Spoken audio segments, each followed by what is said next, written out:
তার উপরে দিনকে দিন আওয়ামী লীগের জনপ্রিয়তা বাড়তেছে, কারণ সারা বিশ্বের সবাই তো আপনার এই গোয়েন্দা সংস্থা বাংলাদেশে আছে, যেমন আমাদের গোয়েন্দা সংস্থা পৃথিবীর বিভিন্ন দেশে সেম ওইরকম। তো এরা একটা রিপোর্ট দিচ্ছে, আর এরা ভালো করে বুঝতেছে, কারা পুরা ওয়ার্ল্ড ওয়াইড যত নেতা আছে যত সংস্থা আছে এরা ভালো করে বুঝতেছে যে পৃথিবীর ইতিহাসে একটা ঘটনা হইতে পারে, ফ্রি ফেয়ার এবং আপনার ইনক্লুসিভ নির্বাচন যদি বাংলাদেশে দেওয়া হয়, যে আওয়ামী লীগ বিএনপি জামাত জাতীয়বাদী সবারই নির্বাচন করতে দেওয়া হয়, তাইলে এত হেদের কথা মতো যদি 2000 মানুষ মেরে থেকে সবকিছুর পরেও 270 আসন নিয়ে আবার আওয়ামী লীগ আসবে ক্ষমতায়, এটা কিন্তু সারা ইন্টারন্যাশনালি বলতে পারতেছে। এরা জানতেছে বিদায়, যার কারণে দৌড়াদৌড়ি শুরু হয়েছে। এই যে সাবের হোসেন চৌধুরীর বাসায় যায় একবার, আমেরিকান রাষ্ট্রদূত যায় একবার, অমুক যায় একবার, তমুক যায় একবার, এরপরে এখন শুরু করছে যে এইটা, যে না আনতে দেন আনতে দেন। ভাই আনতে দিতে হবে, উইদাউট আওয়ামী লীগ ওনারা ইলেকশন করতে পারবে না। ইন্টারন্যাশনাল মিডিয়া বলেন আর ইন্টারন্যাশনাল সংস্থাগুলো বলেন, এরা বুঝে গেছে যে আওয়ামী লীগ যদি না আসে, ইলেকশন যদি আওয়ামী লীগকে করতে দেওয়া না হয়, তাহলে এই ইলেকশন পৃথিবীর কোথাও খাবে না। এ আস্তে আস্তে বলতেছে, এখন বলতেছে, আপনি দেখেন আরো 1 মাস পরে আরো কত কিছু বলে। এবং আপনি দেখেন যে আগামীকাল আপনাকে রাষ্ট্রধার একটু থামে, আপনি ভুলে যাবেন না কথা। আমরা দেখছি আমাদের গোয়েন লুইস, আমাদের এখানে যিনি কি জাতিসংঘের আবাসিক প্রতিনিধি, তিনি এর আগে বলছিলেন যে জনগণ ভোট দিলে ইনক্লুসিভ হবে। এরপরে ইদানিং সর্বশেষ তিনি যেটা বললেন সেটা বলেন যে না, ইনক্লুসিভ হতে হবে, সব দলের অংশগ্রহণ আমরা চাই। আপনাকে আমি প্রথমেই তো বললাম, আরেকটু বলি রাষ্ট্রধার, আরেকটু ইনফরমেশন দেই। এর মধ্যে পৃথিবীর বিভিন্ন দেশ থেকে গোপনে সরকারকে প্রেসার দিচ্ছে, বলে যাচ্ছে, দেখা করে তাদের অভিমত জানিয়ে যাচ্ছে, প্রকাশ করছে না। এই হিউম্যান রাইটস ওয়াচও করছে। বাট যখন ওরা দেখছে যে সরকার কারো কথা শুনছে না, এখন এরা হাঁড়ি ভেঙে দিয়েছে, এখন তাদের ওয়েবসাইটেই তারা একদম প্রকাশ্যে এটা তুলে ধরেছে। আপনাকে আমি কথার শুরুতে প্রথমে কি বলছি, যে আওয়ামী লীগের নিষিদ্ধ করার পেছনে জাতিসংঘের গোয়েন লুইস না কি গোবর্ধন সহ সারা ইউরোপীয় ইউনিয়নে এক ছিল। আপনারা, আমি কথাটা প্রথমে বলছি, আপনারা ধরতে পারেন নাই যে এরা সবাই মিলে প্রথমে আওয়ামী লীগকে ব্যান করে। না, জাতিসংঘের যে প্রতিবেদন জানুয়ারিতে যে প্রতিবেদন তারা দিচ্ছে, সেখানে তারা স্পষ্টভাবে লিখিতভাবে নিষেধ করেছে যে কোন রাজনৈতিক দলকে নিষেধ করা যাবে না, আমরা সাপোর্ট করি না। এটা তখনকার কথা। আরে ভাই, আপনি আগে, আপনাকে ওই যে বললাম যে আপনি প্রথম থেকে কথাগুলো শুনতে হবে, তো আপনি তো মাঝখান থেকে একটা কথা টান দেন। আপনার প্রথমে কি বলছি আমি, যে প্রথমে বললাম যে জাতিসংঘ না পুরো দুনিয়াই এইখানে জড়িত ছিল আমেরিকান ডিপ স্টেটের পয়সায়। আপনি কি বলছেন যে 2024 সালের নভেম্বরে ভয়েস অফ আমেরিকার একটা জরিপ ছিল 4 লক্ষ লোকের উপরে, গুগল করেন পেয়ে যাবেন। সেইখানে বলছে 57% লোক, বাংলাদেশের 57% লোক মনে করে আওয়ামী লীগকে রাজনীতি করতে দেওয়া উচিত। সেটা কখন? 2024 নভেম্বরে। এখন আপনি বলতেছেন যে আবার আপনি ওই আমি যেগুলো আগে বলছি সেই কথা ভুলে যায়, আপনি আবার নতুন করে আমার জিজ্ঞেস করতেছেন যে জানুয়ারিতে জাতিসংঘ বলছে। আর আপনি বলতে জানুয়ারিতে না, এরা তো আগে ব্যান করাইছে, পরে জানুয়ারিতে বলছে। ভাই না না না না, ওইটা বলা হয়েছে যখন ফ্যাক্ট ফাইন্ডিং যে তথ্যটা দিচ্ছে, তারা এখানে 1400 লোক মারা গেছে, এই রিপোর্টটা যখন তৈরি করে তখন তারা ওইখানে লিখে দিচ্ছে যে কোন রাজনৈতিক দলকে নিষিদ্ধ করা যাবে না, এটা আমরা সমর্থন করব না। এইটা তখনই তারা দিচ্ছে। আপনি কথাটা কিভাবে বুঝতেছেন জানেন? আপনার কথাটা কিভাবে বুঝেন আমি আপনার একটু বলি। আপনি কথাটা এরকম বুঝেন যে আপনার বউ প্রেগনেন্ট হয়েছে, বুঝছেন? 1 মাস পরে আপনি যে ফার্মাসি থেকে একটা ইয়ে কিনে আনছেন যে প্রেগনেন্সি, সেইটা চেক করে সকালবেলা পেশাব দিয়ে আপনি বুঝলেন যে আপনার বউ প্রেগনেন্ট। এরপরে যখন 9 মাস পরে যখন জন্মগ্রহণ করলো, তখন আপনি কি করছেন জানেন? যে না, আমার পোলা তো ওই যে 9 মাস আগে আমি জানি যে আমার বউ প্রেগনেন্ট, যেদিন সেই দিন আমি জন্মদিন পালন করব। 9 মাস পরে বাচ্চা হয়েছে এই দিন না, যেদিন আপনার প্রেগনেন্সি সেই দিনই আপনার জন্মদিন পালন করেন। আপনারা বলতেছেন যে সারা এই গোয়েন লুইস বলেন আর জাতিসংঘ বলেন, এরা তো আগেই প্রিপেয়ার করছে যে আওয়ামী লীগের ব্যান করতে হবে এবং আওয়ামী লীগের ব্যান করতে হবে, এটা তাদের প্রকর্ষণ ছিল। আপনি বলতেছেন এখন জাতিসংঘ এসে একটা রিপোর্ট দিচ্ছে আওয়ামী লীগের ব্যান করা যাবে না, কারণ জানুয়ারিতে। আর নভেম্বরে মানুষ বলছে, 57% মানুষ বলছে আওয়ামী লীগ ব্যান করা যাবে না, 57% লোক। জানুয়ারিতে এসে ওনার একটা 1500 জন, ওনার কার সাথে কথা বলে দিচ্ছেন? 1500 জন কোথায় বলছে? সরি আমি বলছি এটা, এই রিপোর্টটা তারা করছে ফ্যাক্ট ফাইন্ডিং, যেটা এটা ফেব্রুয়ারিতে করছে 25 সালের। আপনাকে আমি বলি এই আওয়ামী লীগকে নিষিদ্ধ করছে তারপরে, আগে করে নাই। আপনি তো বলছেন আগে করছে। না এই আগে রিপোর্টের পরে আওয়ামী লীগকে এই যে নিষিদ্ধ করছে। আপনার ভাইজান এই যে ভুল আপনার আগে করছে পরে করছে বলতে, এটা আগে করছে, মেন্টালি তারা প্রিপেয়ার্ড আগেই যে আমি ব্যান করব, আওয়ামী লীগকে ব্যান করতে হবে, এটা তাদের প্রকাশন আগেই। জাতিসংঘের ফ্যাক্ট ফাইন্ডিং হেরা যে 1500 লোকের আনছে, এটা পুরাটা তারা বৈশা করছে নিজেরা, যে আমরা কি কি রিপোর্ট দিব। আগে থেকে প্ল্যান ছিল এটা ব্যান করতে হবে, এরা এই রিপোর্ট দিবে, তারপরে ব্যান করছে 25-এ যাইয়া। 24 সালে মানুষ কইছে যে না ব্যান করা যাবে না, তাহলে তখন মানুষ কেন বললো, তখন ভুয়ার রিপোর্টে কেন বললো যে 57% লোক চায় যে আওয়ামী লীগ ব্যান না হোক। প্ল্যানটা কবে থেকে বুঝছেন এবার?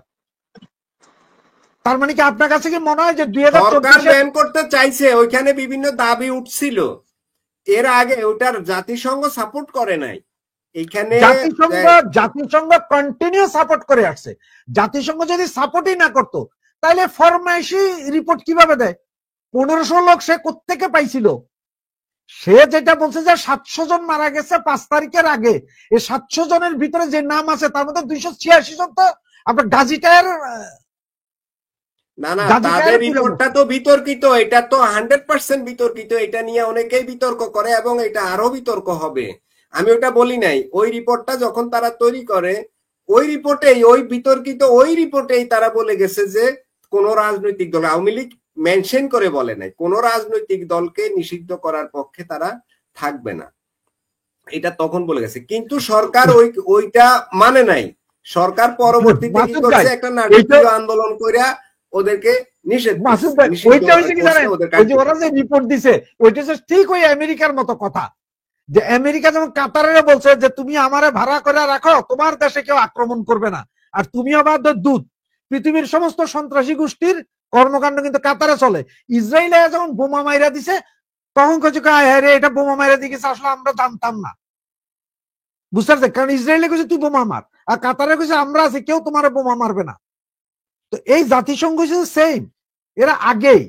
না না রাশেদ হায়দার ভাই, এইটা তো আপেক্ষিক, জাস্ট আপনার অনুমান, ঠিক আছে, কিন্তু আমি কাগজের কথা বলছি, আমি অনুমানের কথা বলছি না। ওরা অনুমান ভাই, ওরা ভিতরে কি সিগন্যাল দিছে সেটা হচ্ছে তাদের ব্যাপার, বাট তারা ওইখানে লিখিত ভাবে তারা বলে গেছে তারা কোন রাজনৈতিক দলকে নিষিদ্ধ মানে না বা চায় না বা করা উচিত না, এটা তারা তাদের কূটনৈতিক ভাষায় তারা সেটা সেখানে বলে দিয়ে গেছে।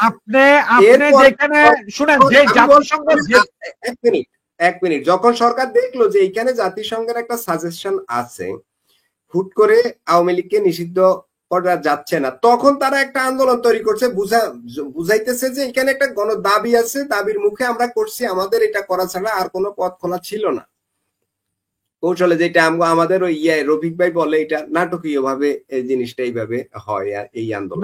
ভাই আপনারা সবসময় বলি যে এই যে কথা বলার আগে প্রয়োজনে আপনি এর আগে গুগল করে ফেলায়, গুগল করে সব দেখে নিয়ে আপনি এখন আমরা বলতেছেন এটা নাটক না। আপনাকে শুনেন, একটু শুনেন মাসুদ সাহেব, একটু শুনেন, বুঝাইতে ব্যর্থ হয়েছি। না না না মাসুদ সাহেব আপনি একটু শুনেন, আপনি আগে একটু শুনেন ভাই, আপনি আগে একটু শুনেন। আপনার এই যে সেনাবাহিনীকে হুমকি দিছে, সেনাবাহিনীকে হুমকি দিছে কখন? 2025-এ সেনাবাহিনীকে হুমকিটা দিছে কখন? Gwyn Luis. গোয়েন সেটা তো আন্দোলনের চলাকালীন সময়ে করছে, জুলাই আগস্টে 24 তাইলে এই আন্দোলনের পেছনে যে জাতিসংঘের এই গ্রুপটা নাই, আপনি কেমনে বললেন? এই যে জাতিসংঘের মানবাধিকার কমিশনার, আপনি বুঝেন না? আরে ভাই ওই সময় ছিল তো, ওই সময় ওরা তো ছিল, ওরা তো অস্বীকার করছে, ওরা তো সেখানে মাইকের সামনেই তো ওরা বলছে যে হ্যাঁ আমরা বলছি বাংলাদেশ সেনাবাহিনীকে এই কথা, এটা তো গোপনে বলে নাই। আপনারা আমি বলতেছি আওয়ামী লীগ সরাইতে হবে, আওয়ামী লীগের ব্যান করতে হবে, এটা তো জাতিসংঘের প্রেসক্রিপশন আগেই আছে। ব্যান্ডের কথা আসে নাই, ব্যান্ডের কথা আসে নাই, ওইখানে হচ্ছে আওয়ামী লীগকে ক্ষমতাচ্যুত করার বিষয় আসছে, যেন সেনাবাহিনীগুলি না চালায়। ভাই আপনি আগে একটু বুঝেন, আগে একটু বুঝেন। আওয়ামী লীগরা ক্ষমতাচ্যুত করে ব্যান যদি না করে আওয়ামী লীগরা ঠেকাই, তার মানে সারা দুনিয়া জানে। এবং আপনার জাতিসংঘ জানে যে আওয়ামী লীগরা যদি ব্যান করাইতে না পারে, প্রেসার ফেলাই দিতে না পারে, তাহলে জাতিসংঘের ওই মানবাধিকার কার্যালয় বাংলাদেশে খুলবে না। হইলো না তো, আপনি একচেটিয়া কথা বলেন, এটা তো হইলো। আমার বিষয়টা যদি আপনার কাছে এটা হলো না, না আপনি এটা বললে পারবো তো না। আমি মানবো না, তো তাইলে তো আমি পৃথিবীর বুকে আর কাউকে সালিশি মানবো না যে পৃথিবীর সব মানুষ আমার শত্রু। এটা তো হয় না ভাই। না না ভাই, জাতিসংঘের পৃথিবীর কোন দেশটা এখন মানে আপনি বলেন? সবাই মানে, না, সবাই যে এখানে ইসরায়েল, মিটিং করে। শুনেন ভাই, ইসরায়েল তারা ব্যান করে দিয়েছে আজ থেকে 6 বছর আগে জাতিসংঘে, 6 বছর আগের থেকে পৃথিবীতে। এরপরে আফ্রিকার 10টা দেশ আছে, ল্যাটিন আমেরিকার 26টা দেশের সবাই জাতিসংঘের ব্যান করছে যে শালা বিমান নিয়ে আইতে পারবা না তোমরা। আপনি কোন জাতিসংঘের কি ক্ষমতা আছে? জাতিসংঘের কোনো ক্ষমতা আছে? জাতিসংঘের তো কোনো ক্ষমতা নাই, সেটা তো হচ্ছে ক্লাব, সব দেশের রাষ্ট্রপ্রধানরা সেখানে যায় বসে গল্প করবে, এটা তো ক্লাব। জাতিসংঘের কিসের ক্ষমতা? জাতিসংঘ তো কোনো দেশ না, জাতিসংঘ তো কোনো সরকার না। ওইখানে বসবে, আলোচনা হবে, সমঝোতা হবে অথবা বিরোধ হবে, আলোচনা হবে, ভালো খারাপ নিয়ে আলোচনা হবে, এইটাই তো। ওদের তো পাওয়ার নাই, ওরা কি কোনো দেশে হামলা করতে পারে নাকি? আজ পর্যন্ত জাতিসংঘ যে বাংলাদেশ তারপরে ওই যে আপনার এই দুই একটা টুকটাক দেশের উপরে মাতবরি করা ছাড়া আর কোথাও কিছু করতে, কই মায়ানমারের এটা বন্ধ করে নাই কেন? ওটা ভাই আপনি তো এখন তাই না, আপনি বলেন যে বাংলাদেশ আমরা জাতিসংঘে থাকবো না, পারবেন আপনি? জাতিসংঘ ভালো না, জাতিসংঘ খারাপ, জাতিসংঘ আজ্ঞাবহ, জাতিসংঘ থেকে তো কেউ বেরোচ্ছে না। এখন আপনার কথা, আপনি তো কথা না, ওই যে শেখ হাসিনা, ওই যে আপনারা বললাম আওয়ামী লীগের ব্যান করছে, জাতিসংঘ জানতো যে এই আওয়ামী লীগ জাতিসংঘের সবগুলোর দানা সহ এটা পাঠিয়ে দিবে প্যাকেট। একমাত্র ওই যে শেখ হাসিনা একমাত্র বেটি যে আমেরিকারে বলছিল যে মানবাধিকার আমার দেশে না, তোমার দেশের দিনে যতগুলো মানবাধিকার লঙ্ঘিত, যত মানুষ মরে, আমার দেশে 1 বছরে মরে না। এটা একমাত্র শেখ হাসিনাই বলতে পারছিল, আর কোন দেশ কেউ কইতে পারে নাই। এইটাও একটু গুগল করে দেখে নিয়েন আপনি, আপনার ঠিক আছে। শেখ হাসিনা অনেক লম্বা লম্বা কথা বলছে, জাতিসংঘে দাঁড়াইয়া বিশ্ব ব্যাংকের সংস্কার চাইছে, এটা মানদাত্তার আমলের আইন দিয়া চলে, অনেক কথা বলছে। এগুলা নিয়ে আমরা গর্বিত যে আমাদের একজন রাষ্ট্রপ্রধান সেখানে আপনারা গর্বিত না, আপনারা মন গড়া কথা বলতে চান। না না না, আমি কি বলছি, আপনি যেটা বলছেন জাতিসংঘ থেকে পৃথিবীর, আমরা সবাই জাতিসংঘের গালি দিই, কিন্তু জাতিসংঘ থেকে কেউ বেরিয়ে আসে না, বরং জাতিসংঘে ঢুকার জন্য সবাই পাগল। ঠিক আছে, বলে তার সদস্য স্থগিত করবে, সে তো ওই দিন থেকে পরিস্থিতি খারাপ হয়ে যাবে। একদম ব্র্যান্ড নিউ তো ভেনিজুয়েলাই বলছে যে জাতিসংঘের সাথে কোনো সম্পর্ক নাই। এর আগে তো ইসরায়েল কইছেই, ভেনিজুয়েলা পর্যন্ত বলে দিছে বলবে, এটা মুখে বলবে, ফাইনালে এগুলা কথার কথা। জাতিসংঘের সবাই ধমক দেয়, বাট জাতিসংঘ ছাড়া কেউ চলতে পারে না, পৃথিবীর কোনো দেশ চলতে পারে না। এটাই বাস্তবতা, এটাই রিয়েলিটি। ঠিক আছে, এটাই জাতিসংঘ ছাড়া না, জাতিসংঘ ছাড়া ইসরায়েল চলতেছে না। জি না, জাতিসংঘের ভাষণ দেয় নাই নেতানিয়াহু, তার ভাষণ কেউ শুনে নাই, যায় নাই, দাওয়াত করে যায় নাই, বাতিল করে শুনে নাই। আপনার ডাক্তার ইউনূস বৈশা ছিল, কেউ শুনে নাই মানে? ডাক্তার ইউনূস তো বৈশা ছিল। আমি বলি জাতিসংঘ ইসরায়েলের সদস্যপদটা বাতিল করে দেখ না, এটা জাতিসংঘ করবে, অথবা ইসরায়েল বলুক যে আমরা জাতিসংঘের আমাদের সদস্যপদ প্রত্যাহার করে আমরা জাতিসংঘে যাব না। ইসরায়েল ডিরেক্ট বইলা দিছে যে তোদের বিমান না, জাতিসংঘের মহাসচিবরে বলছো তুমি আমার এগুলো হচ্ছে পলিটিক্যাল কথা, আপনি কেন বুঝতেছেন না? এগুলো হচ্ছে জাতিসংঘের বিভিন্ন দেশের এই যে আপনি বলতেছেন যে জাতিসংঘের প্ল্যান, ভাই জাতিসংঘের প্ল্যানেই বাকি কাম হইছে। জাতিসংঘের মাধ্যমে পয়সাগুলা ওই এনজিওর মাধ্যমে আইছে, সব মামতো ভাই খালতো ভাই ওনারাই চাইছে যে আওয়ামী লীগের ব্যান করুক, কিন্তু এখন বুঝছে যে না, এটা ব্যান করে ভাই। ওকে, আমরা প্রসঙ্গে একটু চেঞ্জ করব, আমি একটু রফিক ভাইয়ের কাছে একটু যাই। রফিক ভাই, আওয়ামী লীগের কার্যক্রম নিয়ে যে হিউম্যান রাইটস ওয়াচ এবং আরো 6টা মানবাধিকার সংগঠন, আন্তর্জাতিক খুবই বড় বড় সংগঠন, তারা সবাই একযোগে হিউম্যান রাইটস ওয়াচের পেজে একটা আবেদন জানিয়েছে বাংলাদেশ সরকারের কাছে। সে আবেদনটা ছিল আওয়ামী লীগের উপরে নিষেধাজ্ঞা প্রত্যাহার করতে হবে এবং যে সন্ত্রাস বিরোধী আইনে যে সকল মামলা হয়েছে রাজনৈতিক, এইসব মামলাগুলো প্রত্যাহারের বিষয় আছে সেখানে। এখন আমার বক্তব্যটা বা আমার প্রশ্নটা হচ্ছে, সরকারের উপর কি আন্তর্জাতিক চাপ কি বাড়ছে কিনা, এটাই হচ্ছে কথা। এবং আন্তর্জাতিক চাপটা চাপটা কোন লেভেলের হতে পারে যে 6টা এত বড় বড় সংগঠন তারা এটা বলছে। আর যেই হিউম্যান রাইটস ওয়াচ যাদেরকে বলা হয় যে ভলকার তুর্কের তিনি সেটার প্রধান, তারা কিন্তু 24-এর আন্দোলনে ওদের সাপোর্ট ছিল। সেটা ওরা নিজেরা কিন্তু সেটা খোলামেলাই বলেছে যে সেনাবাহিনীকে তারা নাকি বলেছে, যদিও আমাদের সেনা প্রধান সেটা আবার অস্বীকার করেছে। ঠিক আছে, আমরা ধরে নিলাম তাদের কথাটাই ঠিক, আমাদের সেনাবাহিনীর কথাটা হয়তো, সেনা প্রধানের কথাটা হয়তো আমরা ঠিক মনে করলাম না, তাহলে ওদেরটা ঠিক। আমার কথা হলো এই যে তারা তখন এদেরকে সাপোর্ট দিচ্ছে এবং তারা এখন আবার উল্টা এই কথাটা বলছে, সরকার কি চাপে পড়ছে কিনা আমি জানতে চাচ্ছি সেইটা।